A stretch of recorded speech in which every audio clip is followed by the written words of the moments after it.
on in our new lesson, let us recall first some of the values of special angles. You can show your thumbs up if the value of special angle is correct, or thumbs down if the value is wrong. Are you ready? Special angles. Sine 30 equals 1/2. And the answer is thumbs up. Another one. Tangent 30 equals square root of 3 over 2. And the answer is thumbs down. So the answer must be tangent 30 equals square root of 3 over 3.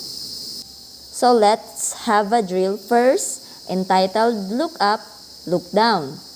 So I have two pictures to be posted, and you will answer it by identifying whether it is look up or look down.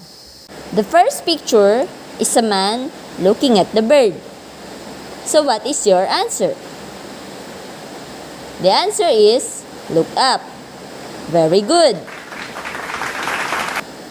For the second picture, a plane landing at the airport. So what is your answer? The answer is look down. Very good. So I think you are now ready for our new lesson. Hi, our dear students. I'm Jenikit Silmar. And I'm Ashley Marie. And I'm Felisa M. Robles. And We are your teachers in mathematics. And Our lesson for today is all about illustrations of angle of elevation and angle of depression. Competency is illustrate angles of elevation and angles of depression. Before we proceed to our lesson, let us first define significant terms. The line of sight. It is an imaginary line that connects the eye of an observer to the object being observed. The angle of elevation is the angle from the horizontal to the line of sight of the observer to the object above. The last, angle of depression, is the angle from the horizontal to the line of sight of the observer to the object below. And this is an illustrative example of an angle of elevation and angle of depression. So this is the horizontal line of sight, this is the angle of elevation, and this is the angle of depression. Example number 1. Study the picture and identify the line of sight and what kind of angle is illustrated. Is it angle of elevation or angle of depression? The picture portrays a vessel in the middle of the sea. So the line of sight is segment XO, and the angle illustrated is angle of depression, angle XOV. Number 2. Show a man playing kite. Analyze the line of sight and what is illustrated.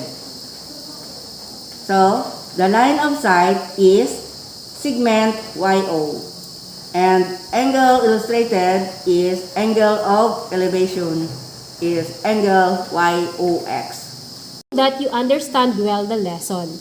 Now we have a prepared activity for practice entitled Identify Me. So are you ready? Let's get started. Sa direction, identify the line of sight and the given angle, whether if it is angle of depression or an angle of elevation in the given picture.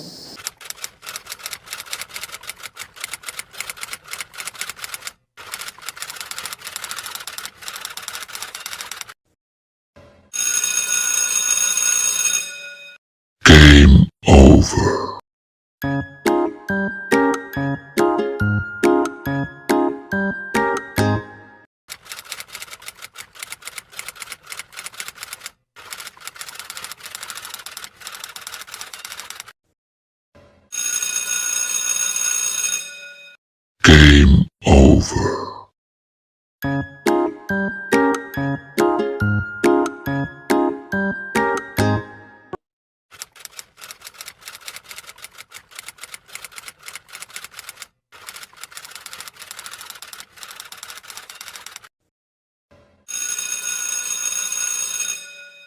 Game over.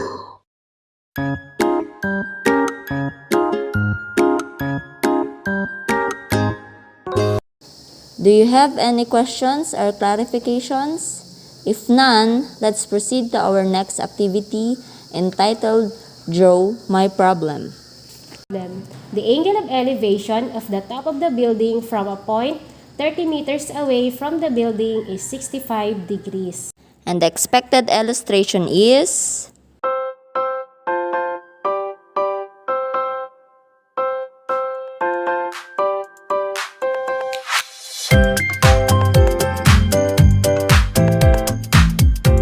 Problem is the angle of depression of a buoy from a point on a lighthouse 30.5 meters above the surface of the water is 3 degrees. And the expected illustration is...